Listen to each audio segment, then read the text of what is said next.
찬송하리로다. 주의 이름으로 오시는 왕이여, 하늘에는 평하여 가장 높은 곳에는 영광이로다. 아멘. 예수 이름 높이어 나 찬양하여라. 나 찬양하여라.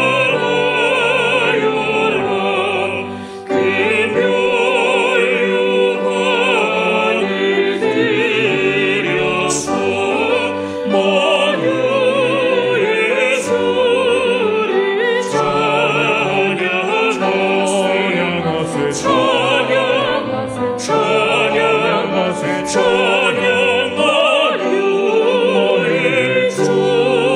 찬양.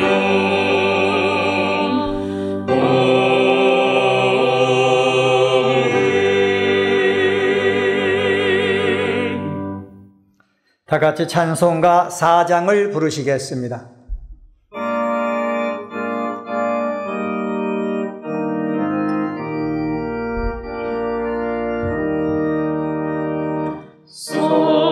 성자와 성령 영원히 영광 받으소서. 태초로 지금까지 또 길이 영원무궁 성삼위께 영광.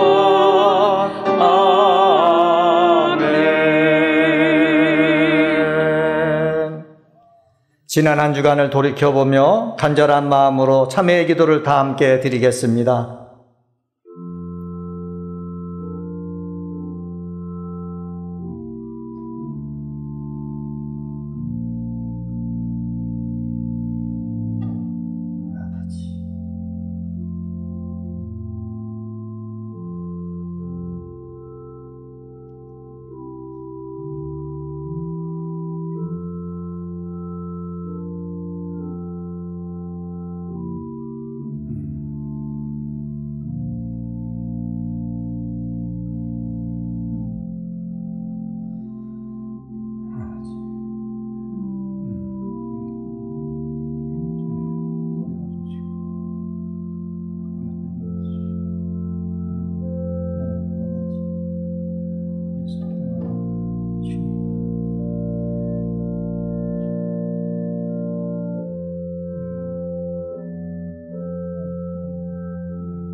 주는 기도와 간구를 들으시고 주께 범죄한 주의 백성을 용서하옵소서. 아멘.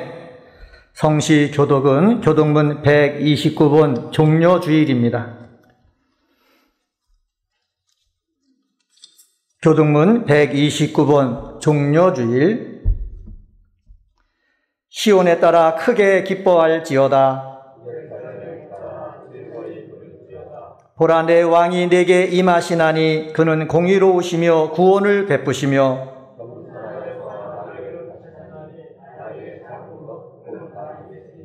내가 에브라임의 병거와 예루살렘의 말을 끊겠고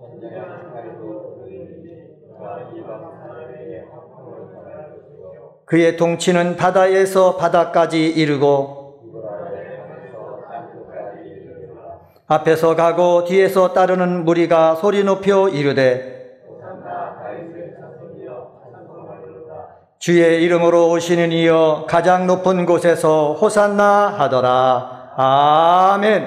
다 같이 찬송가 139장을 부르시겠습니다.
양권섭 장로님께서 지도하시겠습니다.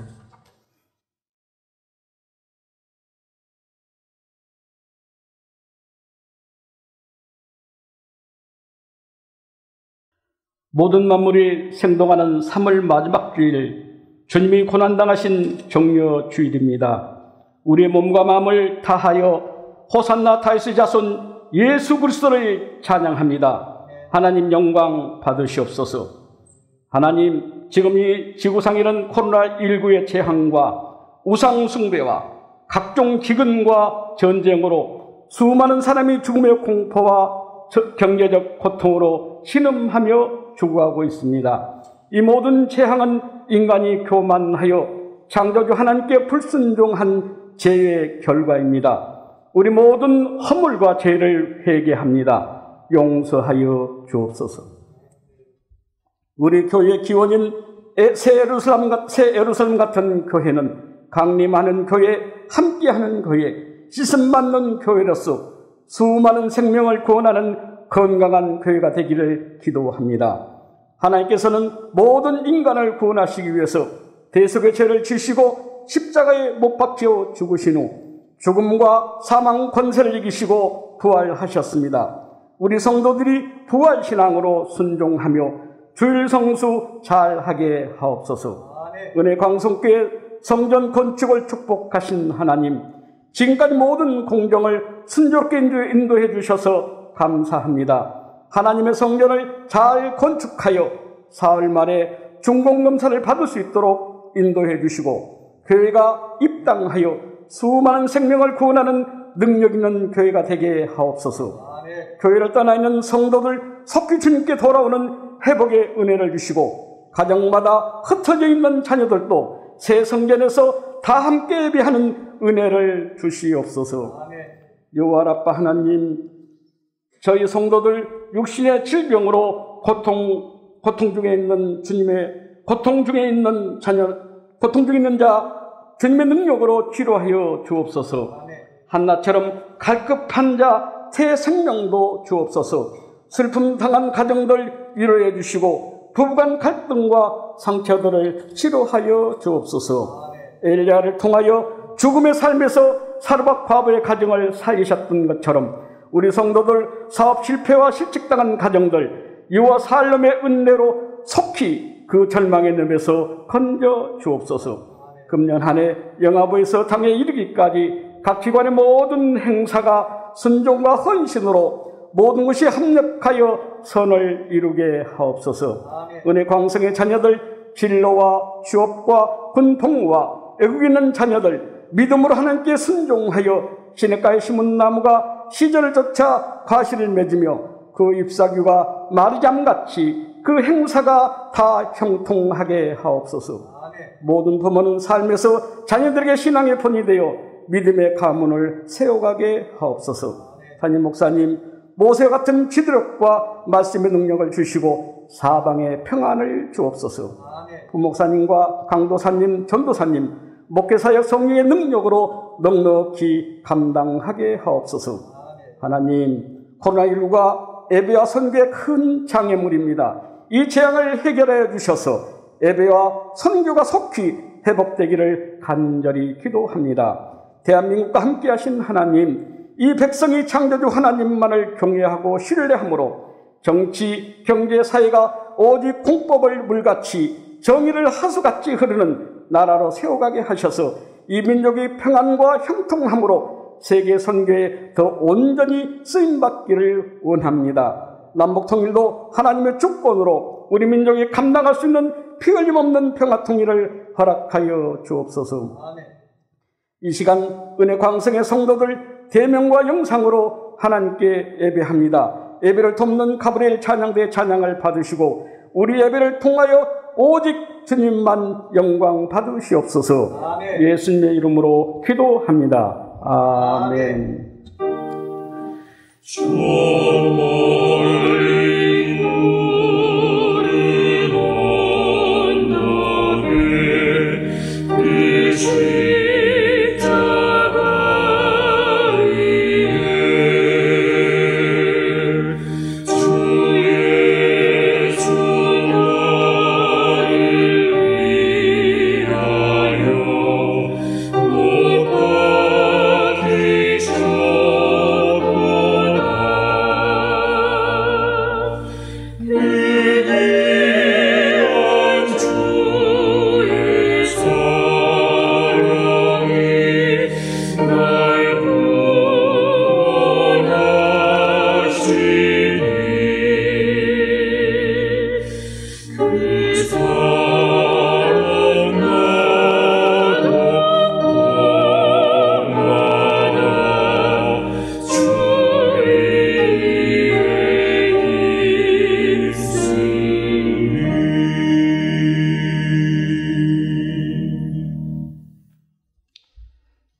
시간 선포될 하나님의 말씀은 베드로전서 2장 4절서부터 8절 말씀입니다.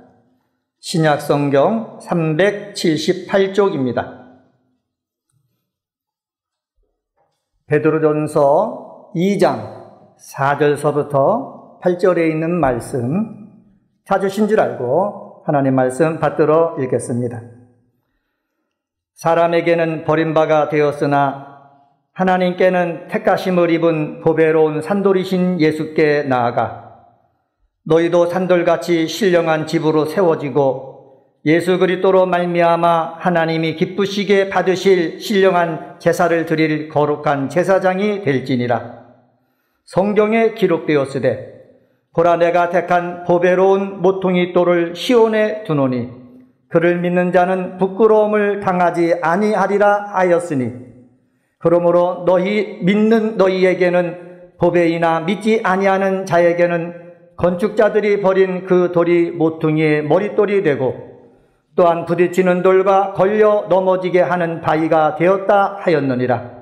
그들이 말씀을 순종하지 아니함으로 넘어지나니 이는 그들을 이렇게 정하신 것이라.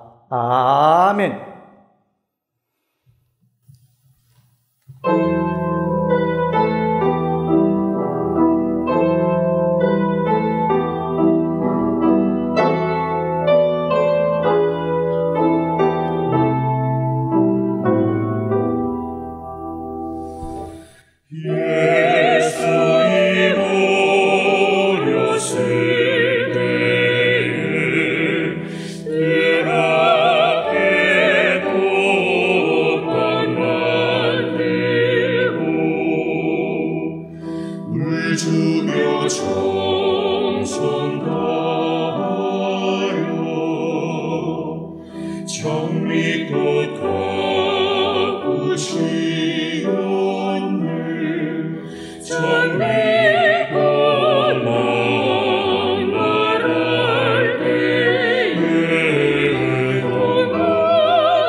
아멘.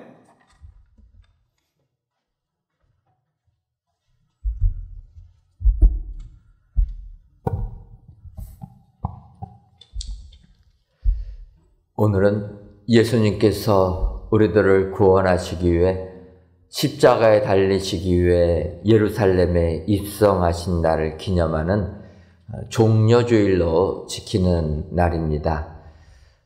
종려주일이라고 이름을 붙인 이유는 예수님께서 예루살렘에 입성하실 때 사람들이 겉옷을 벗어서 도로에 깔기도 하고 나뭇가지를 꺾어서 도로에 깔기도 하였습니다.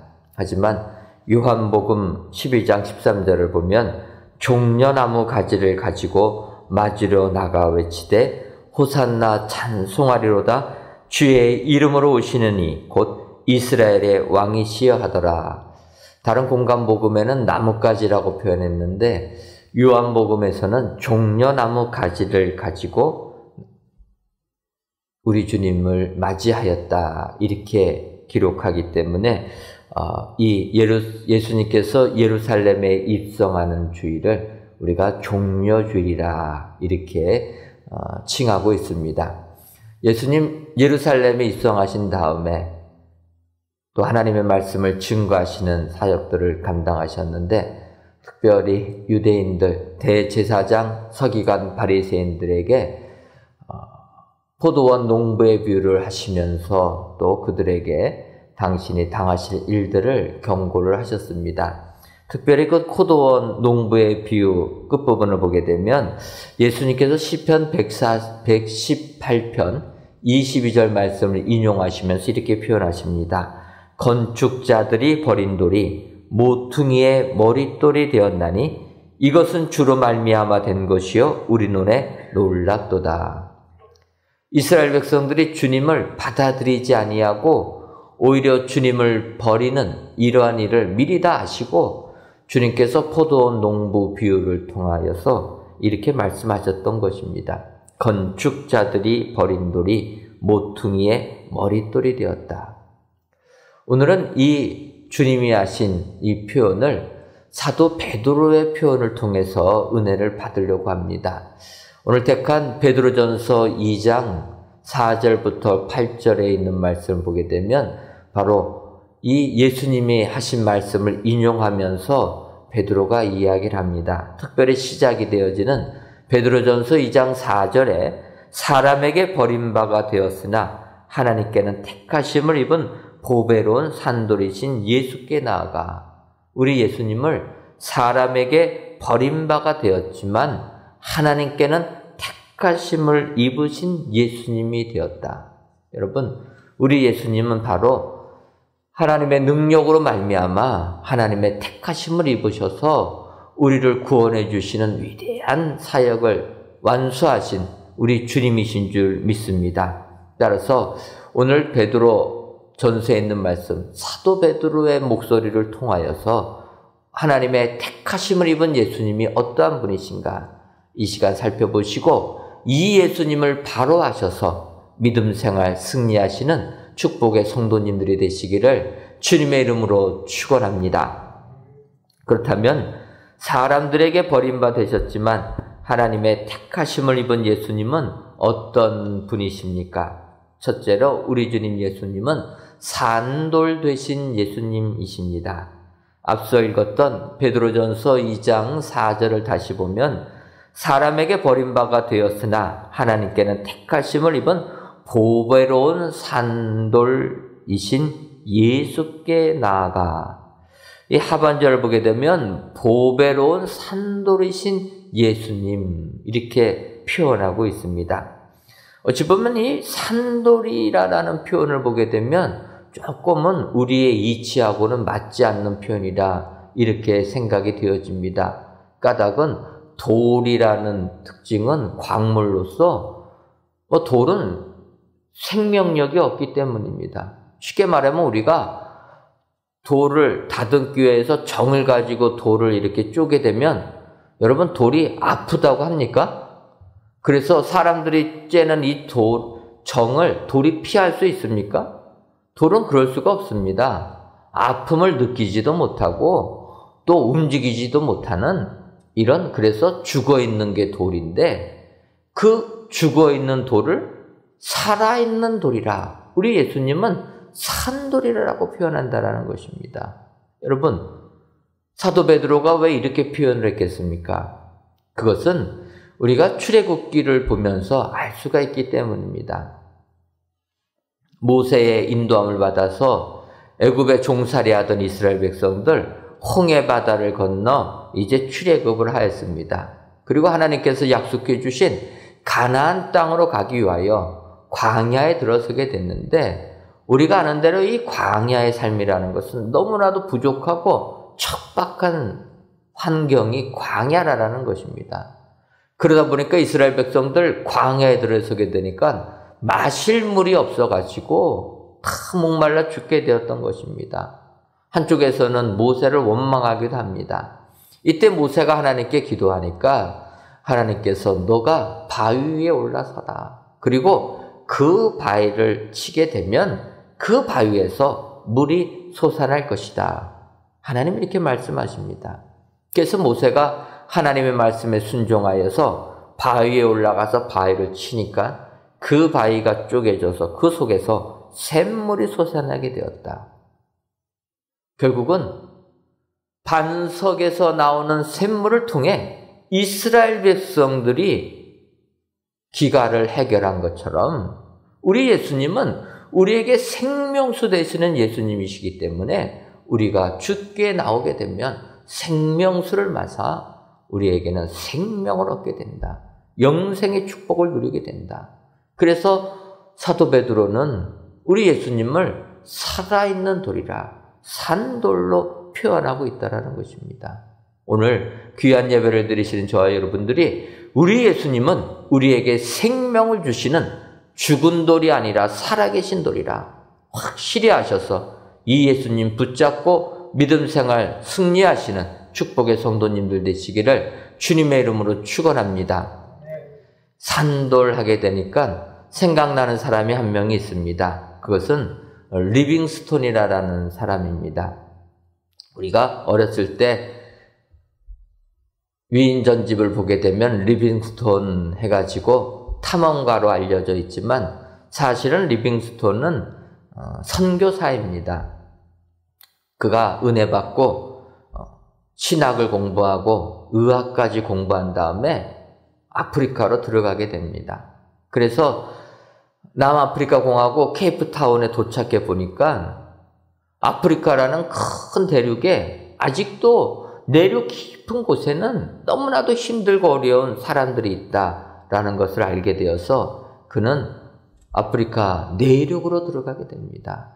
그래서 리빙스톤이 유럽 사람들에게 아프리카를 제대로 알린 사람이라 그 공로를 인정받아서 세상에서는 아프리카 탐험가라고 하는 것입니다. 그럴 수밖에 없는 게 그 당시 아프리카 내륙에 도로가 있겠습니까? 뭐가 있겠습니까?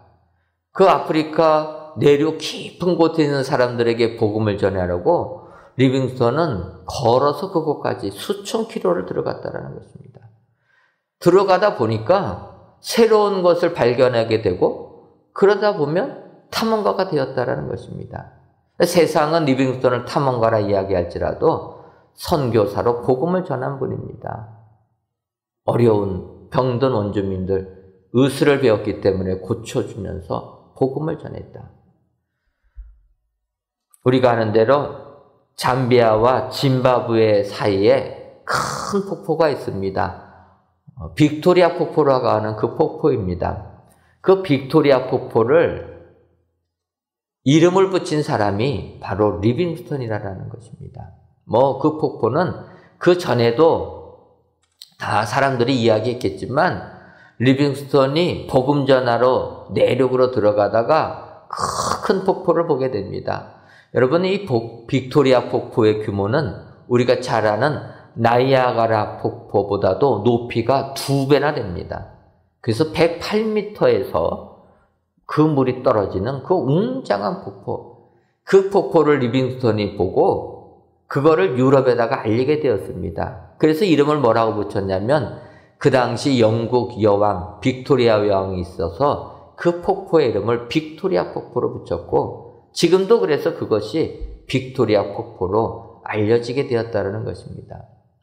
이런 리빙스톤, 그 하나님의 일을 한 정말 힘들고 어려운 복음 증거하는 선교사의 사명을 감당한 리빙스톤을 보게 되면 그 이름이 기억이 납니다. 여러분, 리빙스톤이라는 이 이름이 무엇이겠습니까?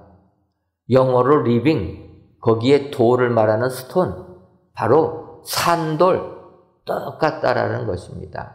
그래서 리빙스톤을 생각하면 정말 주님을 닮으려고 이름 자체도 리빙스톤으로 정했구나. 그렇게 생각을 했습니다. 그런데 자세히 보니까 이게 우리나라 이름하고 서양 이름은 이게 바뀌어져 있습니다. 우리는 성을 먼저 쓰고 이름을 쓰는데 서양은 이름을 먼저 쓰고 성을 쓰다 보니까 우리에게 알려진 리빙스톤이라는 이름은 성이라는 거예요. 그래서 이 리빙스톤의 원래의 이름은 다윗이고 성이 리빙스톤이라. 생각해 보면은 야, 이 가문은 예수님을 본받으려고 성씨 자체를 리빙스톤으로 정했구나. 그 가문의 후손 중에서 데이빗이라고 하는 이 데이빗 리빙스톤이 나와서 선교사로 주의 복음을 증거하는 위대한 사역을 감당했구나. 여러분, 이름 그대로 주의를 힘썼던 사람이 되었다라는 것입니다. 여기서 우리가 기억하는 것은 리빙스톤, 살아있는 돌, 우리 예수님은 살아있는 돌이라는 것입니다. 죽은 돌이 아니라 우리에게 구원의 영생의 축복을 주시는 생명의 은혜를 주시는 살아계신 예수님이다. 사람들은 그 예수님을 버렸지만, 그래서 십자가에 못 박았지만 하나님은 그 예수님을 택하여서 살아있는 돌이 되게 하셨다. 여러분, 오늘도 우리가 믿는 예수님은 우리에게 영생의 축복을 주시는 살아계신 주님이시라 확신하셔서 믿음 생활 승리하시는 축복의 성도님들 되시기를 주님의 이름으로 축원합니다. 두 번째로 하나님의 택하심을 입은 우리 예수님은 모퉁이 돌이 되신 예수님이십니다. 오늘 보면 베드로전서 2장 6절을 보면 성경에 기록되었으되 보라 내가 택한 보배로운 모퉁이 돌을 시온에 두노니 그를 믿는 자는 부끄러움을 당하지 아니하리라 하였으니 이렇게 말씀하고 있습니다. 하지만 앞서서 언급한 시편 118편 22절 말씀은 모퉁이 돌이라고 표현하지 아니하고 모퉁이의 머릿돌이 되었다 이렇게 표현하고 있습니다. 그래서 예수님께서도 그 말씀을 인용하여서 모퉁이의 머릿돌이다 표현하고 있습니다. 그런데 베드로는 모퉁이 돌이라만 표현하고 있다라는 거예요. 그래서 저는 성경을 보면서 이 모퉁이 돌과 모퉁이의 머릿돌의 차이가 무엇일까 한번 생각해 보았습니다. 의미로는 다 중요한 것을 나타내고 있습니다. 그런데 표현이 다르다라는 것은 그 표현이 강조하는 부분이 다르다라고 느낄 수가 있기 때문에 한번 모퉁이의 머릿돌, 여러분 모퉁이에 있는 머릿돌이라는 돌이 무엇입니까? 모퉁이의 머릿돌은 어찌 보면 머릿돌을 더 강조하고 있다라는 것을 알 수가 있습니다. 머릿돌은 어떠한 건축물을 상징해주고 표현해주는 그러한 글이 쓰여져 있는 게 머릿돌이라는 것입니다. 그래서 만약에 성전을 짓게 되면은 교회 이름을 쓰기도 하고 성경 구절을 쓰기도 하고 또 일반 건물 같은 경우에는 이 건물이 누구의 후원으로 지어지게 됐다. 기억할 만한 내용들을 머릿돌에 쓰게 된다는 것입니다. 어찌 보면은 그 건물을 알려주는 그런 의미가 있는 돌이 머릿돌이라. 저희 교회도 하나님의 은혜 가운데 성전을 건축하고 있습니다. 건축하다 보니까 또 머릿돌이 생각이 났습니다.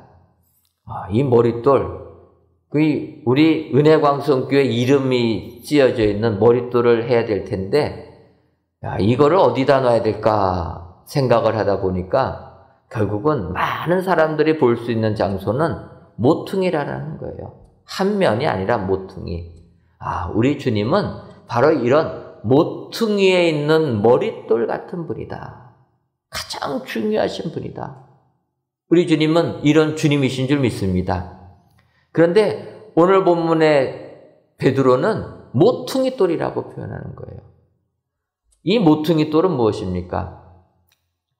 모퉁이에 있는 돌입니다. 근데 모퉁이에 있는 돌이 왜 중요합니까? 우리가 건물을 지을 때 모퉁이에는 기둥들이 쓰게 됩니다.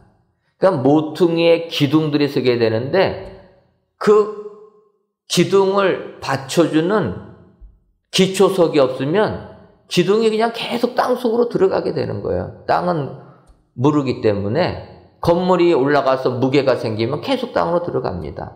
그래서 그거를 막기 위하여서 기둥에 세워지는 그 밑에는 먼저 돌을 깔아둔다라는 거예요. 돌을 깔아두고 그 위에 기둥을 세워서 그 건물이 무너지지 않게 만들어주는 것이다. 그것이 이제 우리가 아는 모퉁이 돌이라는 것입니다. 중요한 부분입니다. 하지만 사실 이제 원어적으로 성경을 보게 되면 이 모퉁이 돌이라는 표현은 영어 성경에 코너스톤이라고 표현합니다.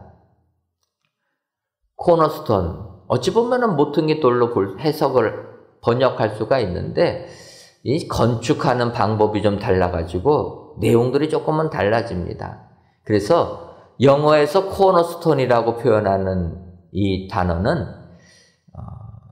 우리나라 양식에는 많이 있지 않지만 아치형의 건물을 지을 때, 그래서 문 입구 같은 데를 아치형으로 우리가 돌로 만들고 지붕들을 아치형으로 만들 때 그냥 우리가 돌을 올리면은 그냥 무너지게 되어 있습니다. 받쳐주는 게 없기 때문에. 하지만 이 아치형으로 건물들을 올릴 때 맨 가운데에 들어가는 그 돌을 하나를 집어넣게 되면 아치가 무너지지 않습니다. 힘을 다 받아주기 때문에.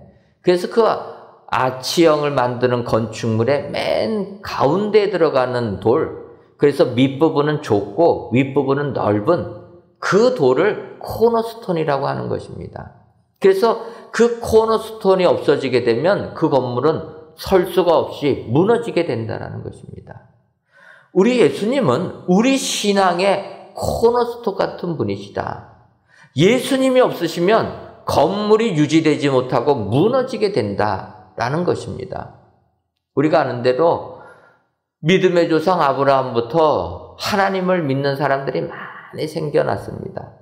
하지만 하나님을 믿는 사람 외에도 계속 우리 인간들은 하나님을 배반하고 떠나게 됩니다. 어찌 보면 우리의 인류의 역사가 계속 하나님께 순종했다, 하나님께 반항했다, 그것이 그냥 계속 돌아가게 됩니다.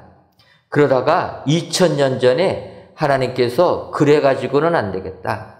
이 인간을 구원하기 위해서는 우리 예수님이 이 땅에 오셔야 되겠다. 하나님이 생각하시고 그의 독생자 되는 예수님을 2000년에 이 땅에 보내주셨다는 것입니다. 그래서 예수님께서 십자가에 못 박혀 돌아가시고 사흘 만에 부활하시면서 그 십자가에 못 박혀 돌아가실 때 하나님과 우리 인간의 관계를 화해시켜 주시고 우리로 다시 하여금 하나님의 자녀로 삼아주시는 그 사건, 그 십자가의 은혜의 사건을 통해서 인류 구원을 완성시켜 주셨다는 것입니다. 그래서 우리 예수님은 모퉁이 돌이 되신 예수님은 모든 인간 구원의 완성을 이루어 주신 분이라.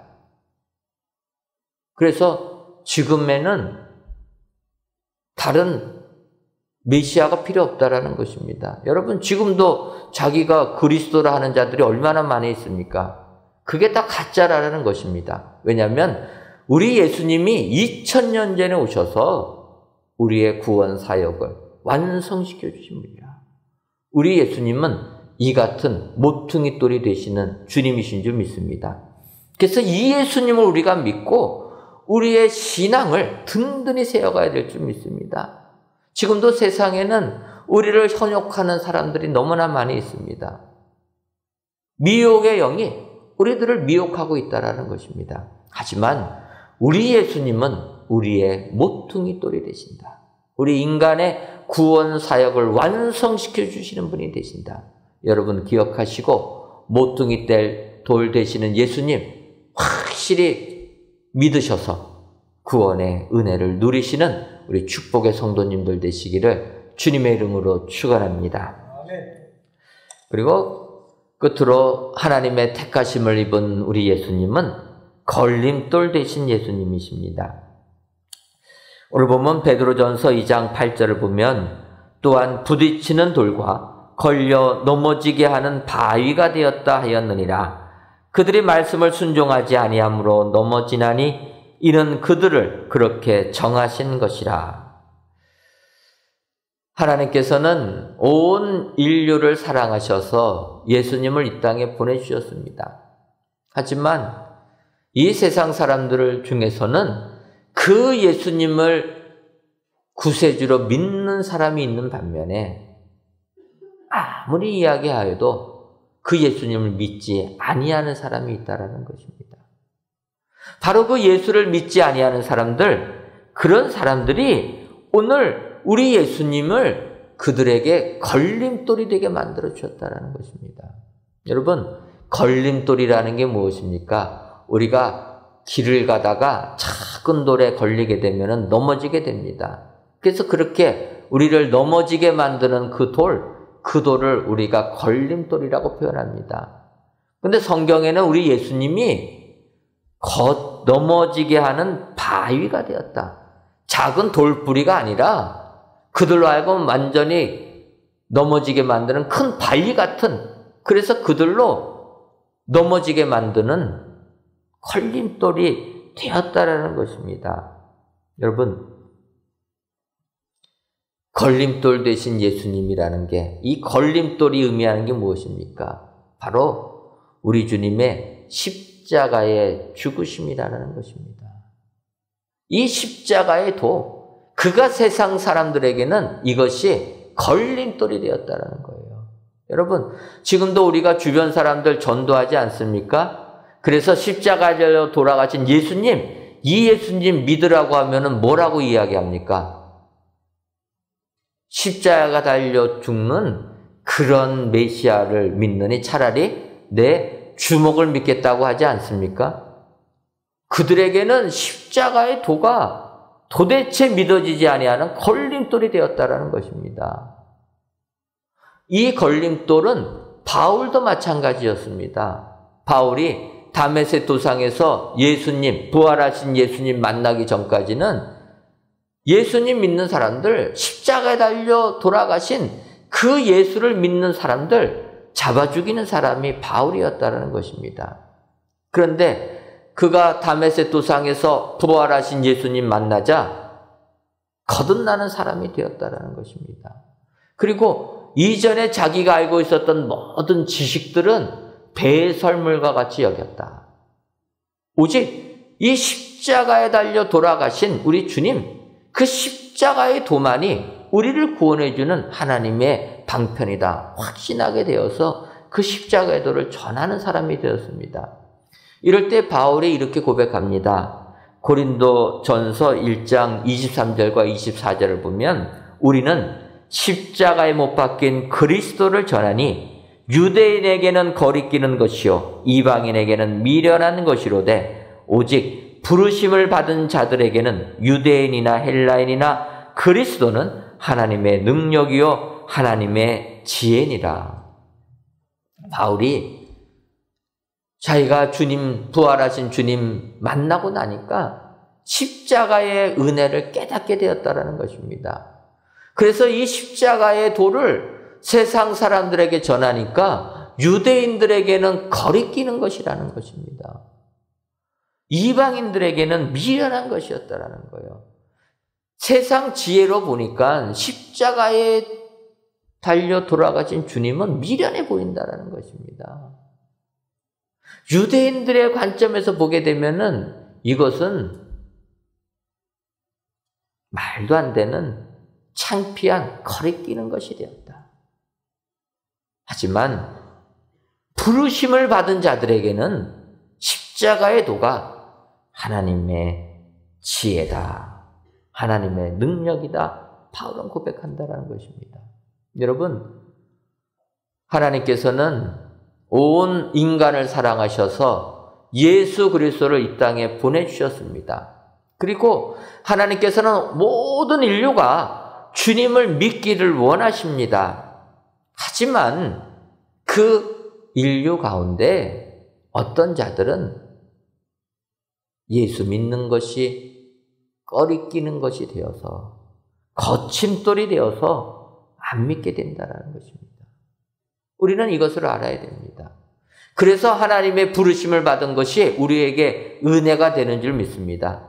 십자가에 달려 돌아가신 예수님, 이 예수님을 내가 믿으면 내가 영생의 축복을 받는다는 사실, 이것을 믿을 수 있는 것이 은혜가 되는 줄 믿습니다. 이것은 세상의 지혜로 이해가 되지 않습니다. 오직 믿음으로 우리가 믿을 수 있는 것이다. 십자가의 도를 믿을 수 있는 게 우리에게는 영생의 소망이 되고 축복이 되지만, 그것을 세상 지식으로 바라보는 자들에게는 걸림돌이 되는 것이다. 여러분, 이 넘어지게 하는 바위가 되었다, 넘어지게 하는, 또 바울 사도의 표현으로는 거리끼는 것, 이것은 헬라어 원어로는 똑같습니다. 스칸달론이라, 이렇게 같은 단어를 쓰고 있습니다. 이 스칸달론이라는 헬라어는 우리가 요즘에 조금 친숙하게 듣는 스캔들이라는 단어가 이 헬라어 스칸달론에서 나온 단어가 됩니다. 이 스캔들이라는 게 무엇입니까? 여러 가지 장애물, 함정, 또 사람들을 죄로 이끄는 유혹인데, 우리가 흔히 요즘에는 스캔들이라는 표현들은 남녀 간의 부적절한 관계가 일어났을 때 쓰는 표현입니다. 그것으로 인하여서 사람들이 넘어지게 된다는 거예요.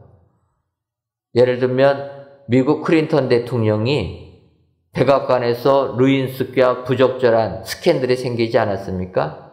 넘어지게 된다는 거예요. 예수님의 십자가의 도가 믿음이 없는 사람들에게는 그들로 하여금 장애물이 됩니다. 여러분, 하나님께서는 우리를 사랑하셔서 다 구원해 주시지만 또 우리 하나님은 심판주로 오시는 하나님이시라는 것입니다. 장애물에 걸려서 넘어지는 자들 심판하신다라는 것입니다. 그래서 우리 예수 믿는 사람들은 장애물에 걸려 넘어지지 않도록 십자가의 은혜를 바로 깨달아야 될 줄 믿습니다. 십자가의 은혜, 인간의 이성으로 생각하지 마시고 세상의 지혜로 생각하지 마시고 오직 믿음의 눈으로 여러분들 바라보셔서 십자가의 은혜가 나의 신앙의 장애물이 아니라 나의 신앙의 유익이 되는 축복의 성도님들 되시기를 바랍니다. 그래서 우리 예수님 종려주일을 맞이하여 우리들을 위하여 이 땅에 오신 예수님, 세상 사람들에게는 버림받아 되었지만 하나님의 택하심을 입은 예수님은 산돌 되신 예수님, 모퉁이 돌 되신 예수님, 또 세상 사람들에게는 걸림돌이 되신 예수님이라 기억하시고 이 예수님 바로 아셔서 믿음 생활 성공하시는 우리 축복의 성도님들이 되시기를 주님의 이름으로 축원합니다. 기도하겠습니다. 하나님, 종려주일을 맞이하여 하나님께 영상으로 혹은 성전에서 예배를 드리게 하시니 감사합니다. 이 예배를 기뻐 받아 주옵시고 예배를 드리시는 모든 성도님들 위해 예수님의 십자가의 대속의 은혜가 우리의 은혜 되게 하여 주옵소서. 세상 사람들에게는 버림받으신 예수님은 하나님의 택하심을 입었다 말씀하셨사오니 우리들도 세상에서 버림받아도 낙심하지 말고 오히려 하나님의 택하심을 입은 예수님을 생각하며 이 예수님을 뒤따르는 저희들 되게 하여 주옵소서. 택하심을 입은 예수님은 산돌이 되시고 모퉁이 돌 되시며 걸림돌이 되셨다 말씀하셨사오니 이 예수님을 바로 알아 믿음 생활 승리하는 저희 모두가 되게 하여 주옵소서. 예수님의 이름으로 기도하옵나이다. 아멘.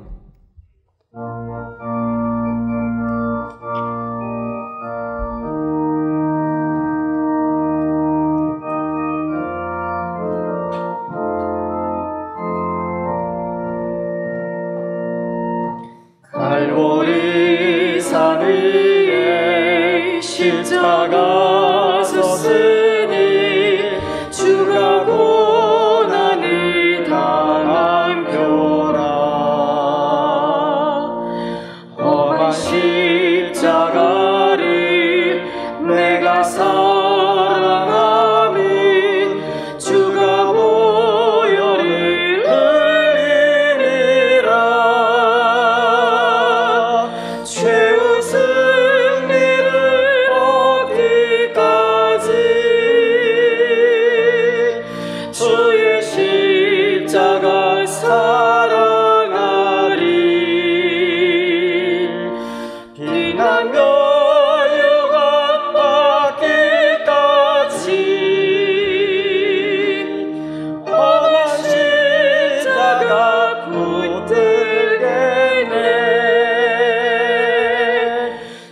즉시 전대받은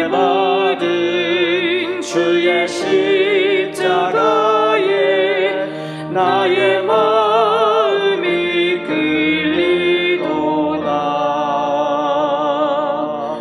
귀한 어린 양이 세상 죄를 지고 험한 십자가 지셨도다.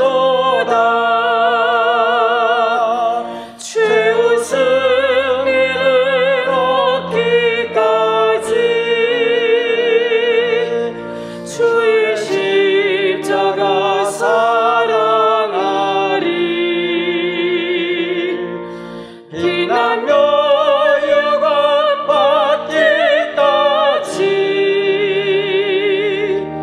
험한 십자가 붙들겠네. 험한 십자가에 주가 흘린 피를 믿는 마음으로 바라보니 나를 용서하고 내 죄 사하시려 주가 흘리신 보혈이라. 최후 승리를 얻기까지 주의 십자가 사랑하리. 빛나며 유관 받기까지 험한 십자가 붙들겠네. 주님 예비하신 나의 본향집에 나를 부르실 그날에는 영광 중에 계신 우리 주와 함께 내가 죽도록 충성하리.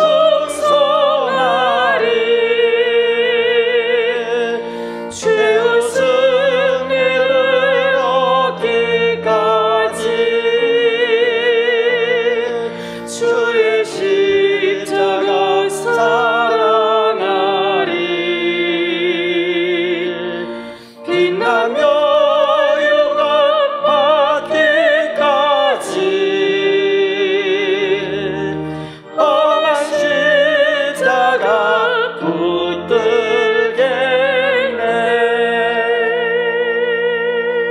붙들겠네. 하나님, 이 시간 만일 누가 무슨 말을 하거든 주가 쓰시겠다 하라. 그리하면 즉시 보내리라라는 예수님의 말씀에 순종하여 어린 나귀 새끼를 바친 사람처럼 귀한 예물을 하나님께 즉시 바칩니다. 드려지는 11주 예물과 감사의 예물, 일천번째 예물과 전도의 예물, 건축 헌금과 추정헌금, 성미를 연락하여 주옵시고 드리는 손길 위에 예수님의 입성을 준비한 사람처럼 주님 사역에 귀하게 쓰임받는 성도님들이 되게 하여 주옵소서. 뿐만 아니라 이름도 없이 빛도 없이 한 이 헌신이 우리 주님이 기억하시고 성경에 기록되었다는 사실 명심하여서 하늘나라에 기록되는 축복자들이 다 되게 하여 주옵소서.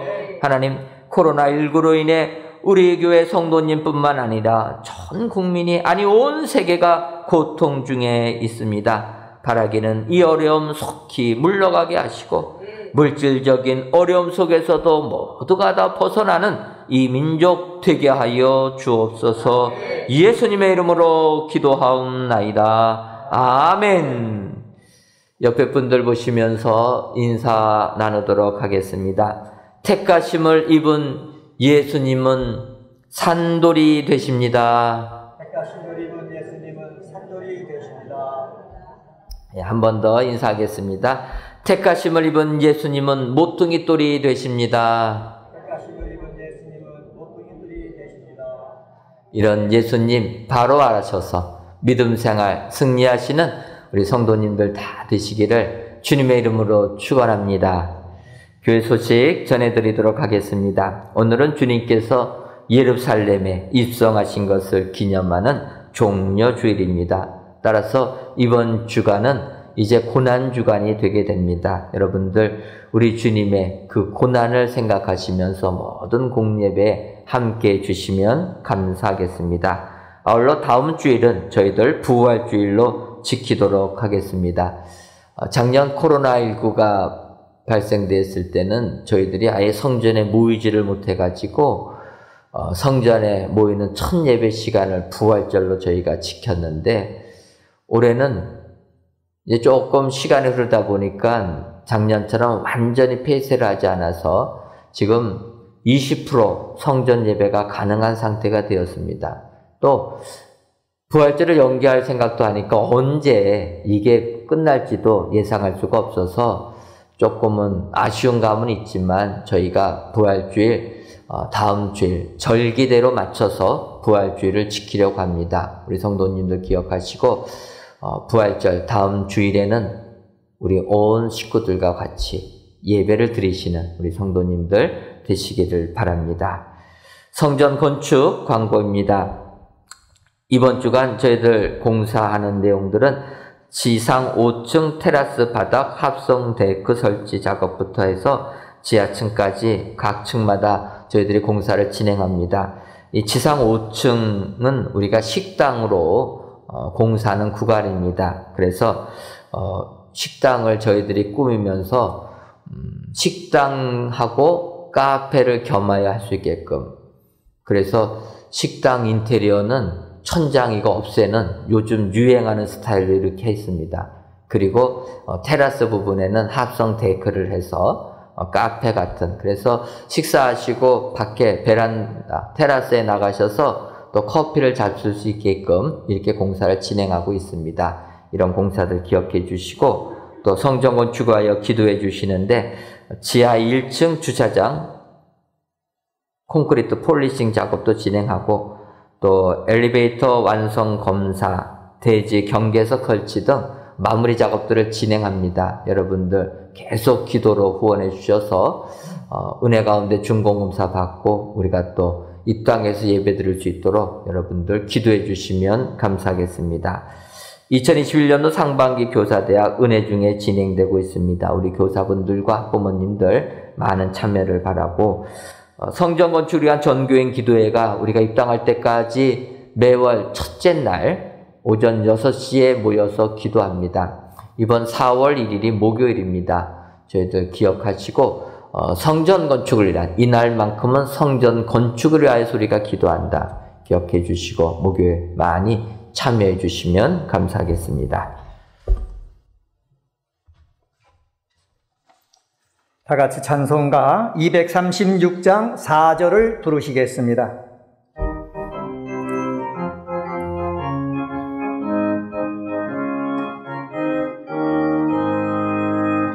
아름다운 그곳에서 구속받은 성도와 사랑하는 주님 만나 뵈올 때 주의 영광 노래하며 영원토록 살리라. 새 예루살렘에서 성도들이 함께 올 때 기쁜 노래하리라. 새 예루살렘 새 예루살렘 호산나를 높이 불러 왕의 왕을 맞으리. 새 예루살렘에서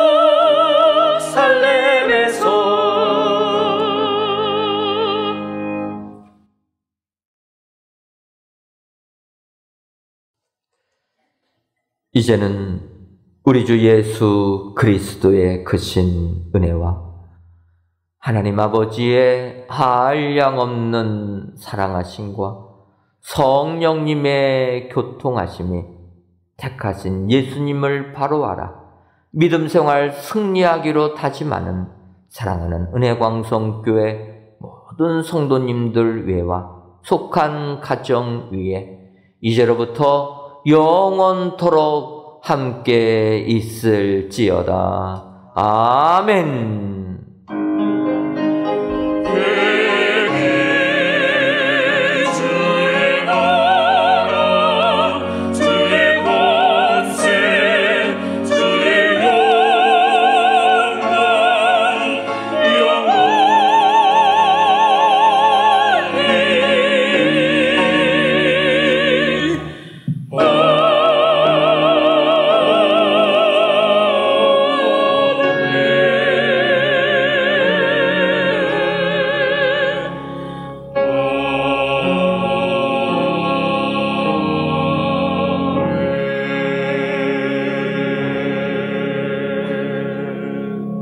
택하심을 받은 예수님을 닮아가는 우리 성도님이 되시길 바랍니다. 3부 예배를 모두 마쳤습니다. 안녕히 돌아가십시오.